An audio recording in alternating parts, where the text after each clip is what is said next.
অসমীয়া হিয়াৰ আমঠু জুবিন গাৰ্গক অসম চাহ মজদুৰ সংঘ মৰাণ শাখাৰ শ্ৰদ্ধাঞ্জলি সৰ্বধৰ্মীয় প্ৰাৰ্থনা সভা অনুষ্ঠিত হয়। আজি অসম চাহ মজদুৰ সংঘ মৰাণ শাখাৰ উদ্যোগত শাখা সংঘৰ প্ৰেক্ষাগৃহত অসমীয়াৰ হিয়া আমঠু সংগীতৰ ৰাজপুত্ৰ জুবিন গাৰ্গক শ্ৰদ্ধাঞ্জলি জ্ঞাপন কৰা হয়।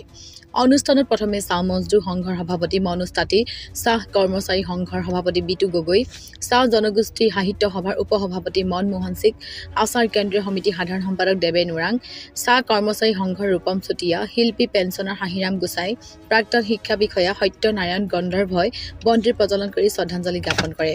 চাহ মজদুৰ সংঘৰ মৰাণ শাখা সম্পাদক লক্ষেশ্বৰ তাঁতীয়ে আঁত ধৰা অনুষ্ঠানত দিহানামৰ পিছত সৰ্বধৰ্মীয় প্ৰাৰ্থনা অনুষ্ঠিত কৰা হয়। আজি আমাৰ মাজত আমাৰ অতি শ্ৰদ্ধাৰ মৰমৰ শিল্পী জুবিন গাৰ্গ নাই।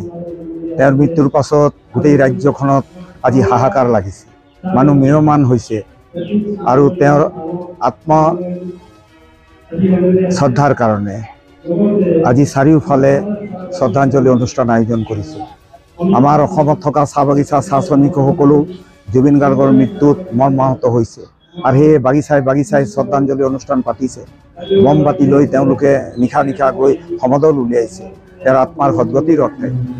এই ক্ষেত্ৰত আমাৰ অসম চাহ মজদুৰ সংঘৰ আহ্বান কৰ্মে আজি এই 6 অক্টোবৰ তাৰিখে অসম চাহ মজদুৰ সংঘৰ অন্তৰ্গত থকা 22টা শাখা সংঘত আজি এই শ্ৰদ্ধাঞ্জলি অনুষ্ঠান আয়োজন কৰিছে।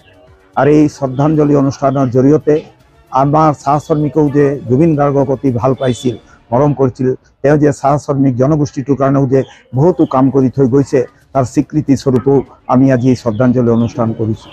গোটেই অসমৰ 22টা শাখা সংঘৰ লগত সংগতি ৰাখি মৰাণ শাখা সংঘটো আজি পুৱাৰে পৰা আমাৰ এই শ্ৰদ্ধাঞ্জলি অনুষ্ঠানটো আয়োজন কৰিছোঁ।